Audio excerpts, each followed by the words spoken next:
Hey, good morning everybody. My name is Brooke. I am the owner and founder at BEE-OCH Organics, and today it's all about soap. Okay, there are two different types of soap out there. There is real soap made through the process of saponification, and then there are sulfate-based detergents. Okay, real soap is made through the process of saponification, which is a fancy word for turning oils and water into soap using a substance called lye.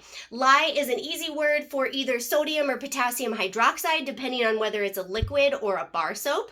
Potassium hydroxide is used for a liquid soap, which is also called a castile, and then sodium hydroxide is used for bar soap. Okay.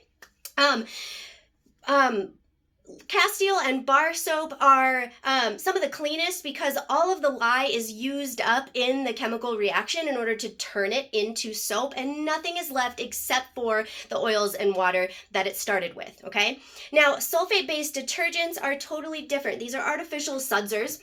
And the two ingredients that you're looking for on the label are sodium lauryl sulfate and sodium laureth sulfate, okay? The problem here is that companies will use a process called ethoxylation to turn sodium lauryl sulfate into the less harsh sodium laureth sulfate. And in the process, a contaminant called 1,4-dioxane is created. 1,4-dioxane is a known carcinogen. And unfortunately, right now, there's no law to say that 1,4-dioxane needs to be tested for and filtered out of potentially contaminated formulations. And it certainly does not have to go on the label if it is in fact contaminated with 1,4-dioxane. So how do you know? You really don't, okay? So my biggest advice to you is to use a truly saponified soap rather than a sulfate-based detergent.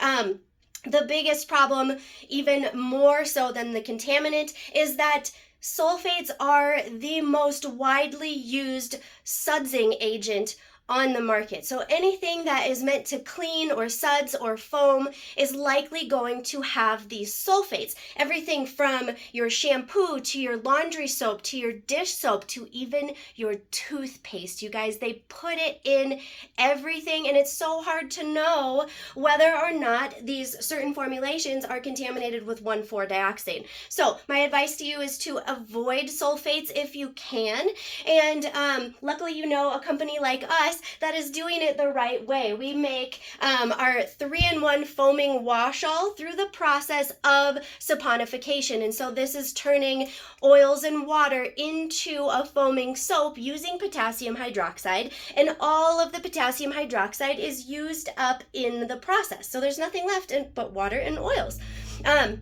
Now, we call it a 3-in-1 foaming wash-all because you can use it for so many different things. It is first and foremost meant to be a facial cleanser. It is gentle enough on the face, but it is powerful enough to be able to wash your hands and your body with it, okay? We actually offer a discount by ordering more than one so that you can keep one on the sink and one in the bathroom, okay? And you guys, these are the most beautiful foaming formulation ever. Look at this.